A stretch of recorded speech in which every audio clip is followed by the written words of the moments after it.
Sir, நான் வந்து மங்கையர் பத்திரிகையிலேருந்து பேசுகிறேன். பெண்களுக்கான விஷயத்தை வந்து இந்த பத்திரிகை அந்த படத்தில் கொண்டு வந்திருக்கீங்க. பெண்களை பற்றி ஒரு என்ன கருத்து சார் சொல்லியிருக்கிறீங்க இந்த படத்தில்? சார், பெண்களை பற்றி கருத்து அப்படிங்கிறது வந்து பெண்களை பற்றிய ஆண்களின் பார்வையை தான் வந்து இந்த படத்தில் காட்டியிருக்குன்னு நினைக்கிறேங்க சார். குறிப்பாக இளைய சமுதாயத்தினருக்கு, அதாவது எப்படி சொல்கிறது, நம்ம வீட்டில் இருக்க பெண்ணை எப்படி பார்ப்போம், ரோட்டில் இருக்க பொண்ணை எப்படி பார்ப்போம் அப்படிங்கிற வித்தியாசத்தை தான் இந்த படத்தில் இது பேசியிருக்கேன். நான் ஆக்சுவலாக வந்து இதில் வந்து எந்த விதமான அட்வைஸு, எந்த விதமான கருத்துக்களை நாங்கள் வந்து இதில் சொல்லலை. இதில் வந்து சில கேள்விகளை மட்டும் எழுப்பியிருக்கோம். ஸோ இந்த படம் பார்க்கும்போது அந்த அந்த ஆண்களுக்கு அந்த ஒரு புரிதல் வரும், இல்லை வந்து அவங்க கொஞ்சம் யோசிப்பாங்கன்னு நம்புகிறேன் சார். Okay sir. இந்த ட்ரைலரை பார்க்கும்போது பெண்களுக்கு பாதுகாப்பு இல்லாத மாதிரி காமிச்சிருக்கீங்க. சமுதாயத்தில் இன்றைக்கி வந்து நிறைய சீர்கேடுகள் நடக்குது. அது மாதிரி காட்சிகள் ஏதாவது நீங்கள் மக்களுக்கு தெளிவுபடுத்திருக்கீங்களா சார்? சார், கண்டிப்பாக சார். ஆக்சுவலாக இது வந்து நடக்காத எந்த விஷயத்தையுமே நம்ம வந்து இந்த படத்தில் வைக்கலை. சொல்லப்போனால் இது வந்து எனக்கு வேண்டப்பட்ட ஒரு பெண்ணின் அவங்களுக்கு நடந்த ஒரு சம்பவத்தோட உண்மை சம்பவத்தோட கற்பனை நீட்சி தான் இந்த படம். எக்ஸாக்டாக ஒரு பாதி வந்து உண்மை மீன்ஸ் அதுலேருந்து நான் வந்து அதை கொஞ்சம் சினிமாவுக்காக எக்ஸ்டெண்ட் பண்ணது தான் இந்த படம். Super sir. இப்போ இந்த படத்தை வந்து எத்தனை மொழிகளில் கொண்டு வருங்க சார்? சார், தமிழ் தெலுங்குன்னு 2 மொழிகளில் வந்து இது பண்ணுறோம் சார். தெலுங்கில் டப்பிங் பண்ணுறோம் சார். தமிழில் ரிலீஸ் ஆனதுக்கப்புறம் அதோட ரியாக்ஷன்ஸ் பொறுத்து நம்ம ப்ராப்பராக ப்ரொமோஷன் பண்ணி தெலுங்கில் பண்ணலான்னு ப்ரொடியூசர் சாரும் இப்போ சொல்கிறாங்க sir. Okay sir, thank you sir. தமிழில் மங்கை, தெலுங்கில் மங்கான்னு வருது படம். நன்றி சார். அடுத்தது ஹலோ. ஓகே, கார்த்திக் வாங்க.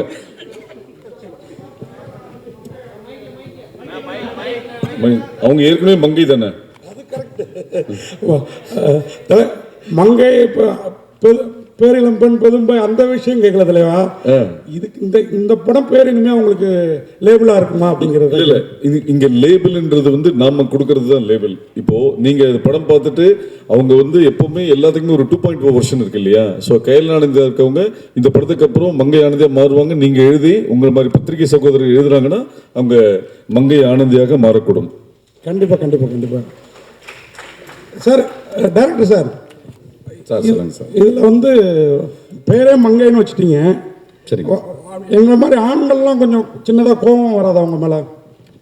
சார், எப்படி சார் நம்ம அம்மா மேலே எப்படி சார் நமக்கு கோவம் வரும்? நம்ம மனைவி மேலே, நம்ம காதலி மேலே, மகள் மேலே எப்படி சார் நமக்கு கோவம் வரும்? ஆண்கள் பெண் அது எப்படி சார் வரும்? எனக்கு புரியல. நீங்கள் எனக்கு கேள்வி புரியல சார். இல்லை ஏற்கனவே 30% அதிலே கொஞ்சம் படாத பாடு போடுறோம். சரி, இந்த மாதிரி சினிமாவும் உங்களுக்கு சப்போர்ட்டாகவே போனாங்க. இல்லை கார்த்தி, இதுக்கு முன் நீங்கள் இப்போ வந்தீங்களா? ஃபர்ஸ்டே இருந்தீங்களா? இப்போ இதுக்கு முன்னாடி வந்து நண்பர் மங்கையர் பத்திரிகைன்னு கேள்வி கேட்கும்போது இது எதை பற்றி இந்த பதிவுன்னு சொல்லும் போது பெண்களை பற்றிய ஆண்களின் பார்வை தான் சொல்லியிருக்காரு. அதனால நீங்கள் ஆண்கள் வந்துடலாம் தைரியமா, நம்ப வேண்டாம். சொல்லப்போனால் இந்த படத்தில் நீங்கள் கேட்டதுக்காக சொல்ல சார், இந்த 2 கேரக்டர்ஸ் இருக்குது. மெயினாக வந்து இந்த 2 கேரக்டர்ஸ் தான் நான் வந்து டீல் பண்ணுறேன். மங்கை அண்ட் ஆதவன் ஹீரோ கேரக்டர். இந்த மங்கை கேரக்டரோட ஆதவன் கேரக்டர் தான் வந்துட்டு அதுக்கான கேரக்டர்ஸை ஆர்க் தான் வந்து ரொம்ப கம்ப்ளீட்டாக இதாக இருக்கும். ஆக்சுவலாக வந்து ஒரு ஸ்க்ரீன் பிளேவாக பார்த்தீங்கனாலே ஆக்சுவலாக வந்து இது வந்து ஆதவனோட கதை தான். ஸோ இப்படி இருந்தவன் என்ன ஆனா அப்படிங்கிறது தான். மங்கையாக தான் இருப்பாள். பட் ஆதவன் என்ன ஆனா அவனுக்கு தான் வந்து ஒரு கேரக்டர் ஆர்க் வந்து இருக்குது. ஸோ இது வந்து பெண்களை கனெக்ட் பண்ணுற பெண்கள் கனெக்ட் பண்ணுற மாதிரியே ஆண்களையும் ரொம்ப அதிகமாக கனெக்ட் பண்ணும் அப்படின்னு வந்து நான் ரொம்ப நம்புகிறேன் சார்.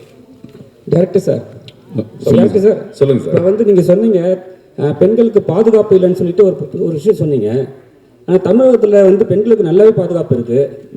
நான் பாதுகாப்பு இல்லைன்னு நான் சொல்லவே இல்லைங்க சார். இல்லை சார், ஆண்களோட பார்வை தானே சார் அது கணக்கு. சார், ஆண்களோட பார்வை எப்படி இருக்குது அப்படிங்கிறது தான். பாதுகாப்பு இல்லை அப்படிங்கிறது வந்து என்ன அப்படின்னா வந்துட்டு நான் வந்து எப்படி சொல்கிறது, இப்போவுமே வந்துட்டு இப்போ காந்தியடிகள் சொன்ன இரவு நேரத்தில் நகை அணிந்து என்னைக்கு ஒரு பெண் நடுராத்தில் வெளில வராலோ அன்னைக்கு தான் உண்மையான சுதந்திரன்னு இன்றைக்குமே அந்த ஒரு நிலைமை தான் சார் இருக்குது. அதை நம்ம வந்து மறுப்பதற்கு இல்லை. சரிங்களா? இன்றைக்கி வந்து 100% வந்து ஃபீமேல் சேஃபாக ஃபீல் பண்ணுறாங்க அப்படிங்கிறத நீங்கள் சொன்னால் என்னால் ஏற்றுக்க முடியல சார். ஏன்னா வர்ற நியூஸாக இருக்கட்டும், இப்போ நீங்கள் ஒன்றும் இல்லை, ஒரு பேப்பர் எடுத்து பார்த்தாலே வந்துட்டு அவ்வளோ நியூஸ் பெண்களுக்கு எதிரான சம்பவங்கள் அந்த மாதிரி இருக்குது. ரெண்டாவது அதை மட்டுமே மையப்படுத்தி இந்த படம் இல்லை சார். ரொம்ப ஜனரஞ்சகமாக ஒரு லவ் மூடில் ஆரம்பித்து ஒரு ஒரு சாதாரணமாக நினைப்போம். நம்ம ஏதாவது ஒரு இது போகிற போக்கில் ஒரு சின்னதாக வந்து ஒரு இது நினைப்போம். அது வந்து எப்படி ஒரு பெரும் பாதிப்பை வந்து இன்னொருத்தவங்களுக்கு ஏற்படுத்துது அப்படிங்கிறத நோக்கி இது வந்து நகரும் சார். பியூரான ஒரு சினிமாவாகவும் இருக்கும், ப்ளஸ் ஒரு திரைக்கதை இதுவாகவும் வந்து அது கொடுக்கும்னு நான் நம்புகிறேன் சார். சார் சார்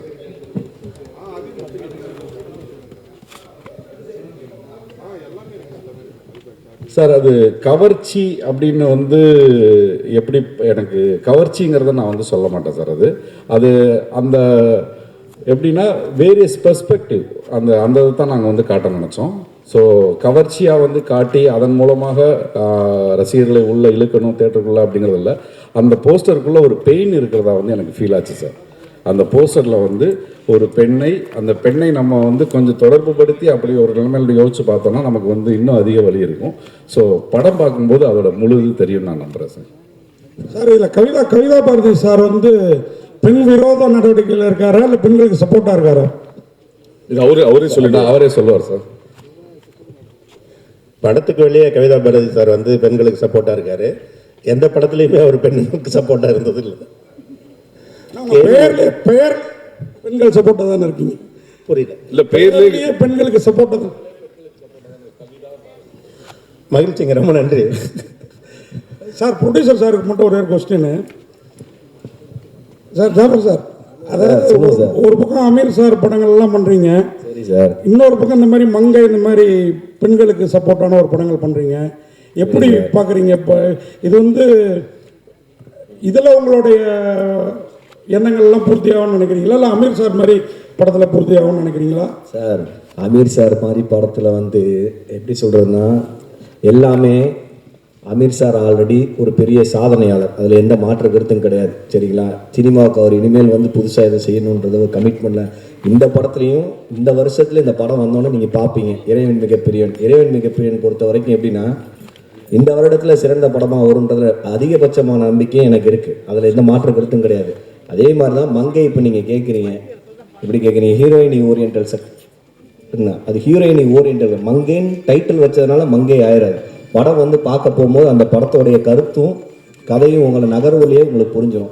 நாங்கள் அதை வந்து எப்படி சொல்கிறது, அந்த ஸ்கிரிப்டை வந்து ஸ்கிரிப்ட் ஜெயிக்குன்ற நம்பிக்கையில் தான் சினிமா எடுக்க வந்திருக்கேன். இதான் என் பாயிண்ட் ஆஃப் வியூ. இப்போ நான் இப்போ எடுத்த எல்லா படமுமே வந்து ஸ்கிரிப்ட் ஓரியன்டலில் தான் படம் எடுத்திருக்கேன். இப்போ 4 படம் பண்ணியிருக்கோம். 4 படம் இப்போ இந்த மங்கையாக இருக்கட்டும், இந்திராவாக இருக்கட்டும், இன்னும் பண்ணிக்கிட்டு இருக்கேன் இன்னும் 2 படமாக இருக்கட்டும், எல்லாமே வந்து ஸ்கிரிப்டை நம்பி தான் படம் பண்ணிகிட்ருக்கேன். இதுதான் நான் சினிமாவுக்கு வந்து நான் என்ன பண்ணுறேன்றது. அமீர் சார் வந்து அந்த கப்பை என்கிட்ட கொண்டு வந்து கொடுத்துருவாரு. அந்த கப்பு இல்லாமல் நானாக என்ன ஒரு கப்பை வின் பண்ணுன்றது தான் நான் சினிமாவுக்கு இப்போ நான் ட்ரை பண்ணுற முயற்சி இது. அது எந்த வகையிலேருந்து இந்த வருடத்தில் பார்ப்போமே, எப்படி தான் அது என்னுடைய பாயிண்ட் ஆஃப் வியூ எவ்வளோ கிளிக் ஆகுதுன்றது. எனக்கும் இப்போ எப்படின்னா, எல்லா தொழிலையும் வெற்றி அடைஞ்சிருக்கோம். சினிமா தொழிலில் வந்து எப்படின்னா கவனமாகவும் கதையாகவும் நம்பி நம்ம கரெக்டாக வேலை பார்த்தா சினிமா இந்த ஸ்டேஜில் கொண்டு வந்து உட்கார வைக்கின்றது ஒரு பெரிய சந்தோஷம் தான். இதில் எந்த மாற்றம். இதே சத்தியம் தேட்டரில் பிளாக்ல டிக்கெட் வாங்கி படம் பார்த்துருக்கோம். இதே சத்தியம் தேட்டரில் இன்னைக்கு ஸ்டேஜில் உட்காந்து பேசுகிற அளவுக்கு வரலாம். நம்ம அந்த சினிமா லவ் பண்ணதுனால இந்த இடத்துக்கு வந்திருக்கோம். சரிங்களா? அவ்வளோதான். ஃபைனலாக ஒரே ஒரு கொஸ்டின் உங்களுக்கும் டைரக்டருக்கு சேர்த்தே தான். அதாவது நீங்கள் சொல்கிற 2 பேரும் சொல்கிறத பார்த்தா இந்த மங்கை எங்களை மாதிரி ஆண் மனோபாவம் உள்ள ஆண்களையும் மங்கையர்க்கரசனாக மாற்றிடும். அப்படிப்பட்ட படமா? கண்டிப்பான முறையில் எந்த மாற்று கருத்துமே கிடையாது சார். சரிங்களா? நீங்கள் அந்த படம் வந்து பார்த்துட்டு நீங்கள் திரும்பி இதே மாதிரி என்ன ஒரு ப்ரெஸ் மீட்டில் கேளுங்க. அந்த படத்தை பார்த்து முடிச்சுட்டு அப்போ இதுக்கு உண்டான பதில் நீங்களே சார் நீங்கள் எதுக்கு பதில் சொல்லுவீங்க. இதுக்கு அந்த நம்பிக்கை எனக்கு இருக்குது. எல்லாருக்கும் வணக்கம். Firstly, I want to apologize everyone for being late. Sorry. Chennai traffic. And thank you so much. எல்லாரும் புரிஞ்சுக்கிட்டு பேஷன்ஸ் இருந்ததுக்கு thank you so much. எங்கள் படம் மங்கை ட்ரெய்லர் ரிலீஸ் ஆச்சு. இன்றைக்கி ரொம்ப எக்ஸைட்மெண்ட் அண்ட் ரொம்ப கிராட்டிடியூடோடு இங்கே நின்றுட்டுருக்கேன். ஏன்னா இந்த ஃபிலிம் எப்படி ஆரம்பிச்சதுன்னா, எங்கள் கயல் சினிமாட்டோகிராஃபர் வெற்றி சார் வந்து ஒரு நல்ல சப்ஜெக்ட் இருக்குது கேளுங்க அப்படின்னு சொன்னார். நான் யூஸ்வலி ஒரு படத்தை டைரக்டர் மீட் பண்ண முன்னாடி ஒரு பிச் டெக் சினாப்சிஸ் எல்லாமே பார்த்துட்டு நல்லா இருக்கு பிடிச்சிருக்குன்னா வந்து கேட்பேன். ஒரு பிளாங்க் மைண்டோட குபேந்திரன் சார் மீட் பண்ணியிருக்கேன். ஒரு 2 hours நரேஷன் கொடுத்துட்டாரு. Dialogue to dialogue every thing. ஒரு ஸ்கிரிப்ட் புக்கோடையே வந்து உட்காந்துட்டு நரேஷன் கொடுத்துட்டாரு.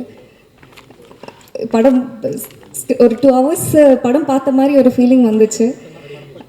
அண்ட் நரேஷன் முடித்ததுக்கப்புறம் எனக்குள்ள ஒரு பயம், அட் த சேம் டைம் கண்டிப்பாக இந்த படம் மிஸ் பண்ணக்கூடாது அப்படின்னு ஒரு feeling. I was meant to do this film. அதனால தான் I met குபேந்திரன் சார் அப்படின்னு நினச்சிருக்கேன். This film is very very special to me. ஏன்னா நிறைய நாளுக்கு அப்புறம் எனக்குள்ள ஒரு ஸ்பார்க், எனக்குள்ள ஒரு எக்ஸைட்மெண்ட், எனக்குள்ள ஒரு பயம். ஷூட்டிங் போகிற முன்னாடி வந்து அந்த ஃபீலிங்ஸ் எல்லாம் வந்து ஒரு ஆர்டிஸ்ட்டுக்கு இருக்கும். அண்ட் ஒரு ஆர்டிஸ்ட்டுக்கு அவங்களோட இமேஜ் வந்து பிரேக் பண்ணுற மாதிரி கேரக்டர்ஸ் ஒரு சில படத்தில் தான் நடக்கும். கண்டிப்பாக எனக்கு மங்கையில் நடக்கும்னு நான் நம்புகிறேன். அண்ட் எங்கள் டீம் எல்லாருக்கும் from bottom of my heart thank you so much. உங்கள் எல்லாரோட சப்போர்ட்னால தான் இந்த ஃபிலிம் வந்து it happen. Especially Kubendran sir, thank you so much. ஒரு பெரிய டைரக்டராக வருவார் இந்த ஃபிலிம்க்கு அப்புறம். அவரோட ஃபர்ஸ்ட் படத்தில் நான் வந்து நடித்ததுக்கு ரொம்ப ரொம்ப சந்தோஷப்படுறேன். எங்கள் சார் எப்படின்னா ஒரு ப்ரொடியூசர் பர்ஸ்பெக்டிவ்லேருந்து யோசிச்சுட்டு, ப்ரொடியூசர் பணம் தன்னோட பணம் அப்படின்னு நினச்சிட்டு அவ்வளோ ரெஸ்பான்சிபிளாக வந்து படம் எடுத்துட்டாரு. அண்ட் எங்கள் ப்ரொடியூசரும் அப்படி தான். இந்த சப்ஜெக்ட் வந்து ஒரு ட்ராவல் சப்ஜெக்ட். ஒரு ஸ்கெட்யூல்ஸ் எல்லாம் பிரேக் பண்ணி ஒரு 2-3 ஸ்கெட்யூல்ஸில் வந்து படம் பண்ணால் வந்து அந்த எசன்ஸ் போயிடும், அந்த ஃப்ளோ போயிடும், கண்டினியூட்டி பிரச்சனைகள் நிறைய வந்துடும். அதெல்லாம் யோசிச்சுட்டு ஒரே சிங்கிள் ஸ்கெட்யூலில் வந்து படம் முடிச்சிட்டாரு. It was possible just because of Jafar sir. Thank you so much Jafar sir. எங்களுக்கு எல்லாருக்கும் வந்து எந்த ப்ராப்ளம் வராமல் ஒரு சிங்கிள் ஸ்கெட்யூலில் எல்லா டெக்னீஷியன்ஸும் ஹாப்பியாக ஃபீல் பண்ணுற மாதிரி எல்லாரும் பார்த்துக்கிட்டாங்க. அண்ட் அவங்க 2 பேரோட பாண்டிங் பார்த்தாலே ரொம்ப அழகாக இருக்கும். ப்ரொடியூசருக்காக இன்னும் நிறைய செய்யணும், அவங்க பெர்ஸ்பெக்டிவ்லேருந்து இவங்க யோசிச்சுப்பாங்க. அண்ட் ப்ரொடியூசர் சார் வந்து இவங்க நல்ல குவாலிட்டியான ஃபிலிம் எடுத்துகிட்ருக்காங்க, ஸோ இது கரெக்டாக வந்து ஆடியன்ஸ்க்கு கொண்டு போய் சேரணும். ஸோ எந்த விஷயத்துலையும் வந்து நம்ம வந்து எங்கேயும் குறை வந்து காமிக்கக்கூடாது அப்படின்னு எங்கள் ப்ரொடியூசர் சார் 2 பேரும் அவ்வளோ அழகான ஒரு bonding. And it's a boon for me to meet these genuine people. And Thushi அவரை வந்து கார் ஓட்டிகிட்டே வந்து நடிக்கணும். அவங்களுக்கு டபுள் டாஸ்க்கு என்னை விட, பட் ரொம்ப நல்லா பண்ணியிருக்காங்க. அண்ட் சிவன் வந்தபோதெல்லாம் வந்து அந்த 3 days அந்த சாங் ராதிகா மாஸ்டர் ஓட பண்ணும்போது அவ்வளோ ஜாலியாக இருந்தது, வைப்ரண்ட்டாக ஆகிடுச்சு கதையில். அந்த போர்ஷன் மட்டும் வந்து ரொம்ப என்ஜாய் பண்ணியிருக்கோம். அண்ட் எங்கள் ஸ்டார் சாருக்கு, எங்கள் மியூசிக் டைரக்டர் டீசன் சாருக்கு, எல்லாருக்கும் ஸ்டேஜில் இருக்கிற எல்லாருக்கும் ரொம்ப ரொம்ப நன்றி. கண்டிப்பாக ஒரு நல்ல ஃபிலிம் வந்து எடுத்திருக்கோன்னு ஒரு ஹாப்பினஸோடு இன்றைக்கி வந்து எல்லோரும் இருக்கோம். அண்ட் நல்ல ஃபிலிம்ஸ்னு எப்போவுமே நீங்கள் சப்போர்ட் பண்ணுவீங்க. Press and media please, it's a very good film. உங்கள் எல்லாரோட சப்போர்ட் எங்களுக்கு தேவை. And Nitin sir, thank you so much. Sir படம் பார்த்துட்டாரு. கண்டிப்பாக இந்த ஃபிலிம் வந்து எல்லாருக்கும் போய் சேரணுன்றதுக்கு அவரே வந்துட்டு இன்றைக்கி வந்து ஸ்பீச் எல்லாம் கொடுத்துக்கும் போது ரொம்ப ரொம்ப சந்தோஷமாக இருக்குது. எல்லாருக்கும் ரொம்ப ரொம்ப நன்றி. தேங்க்யூ.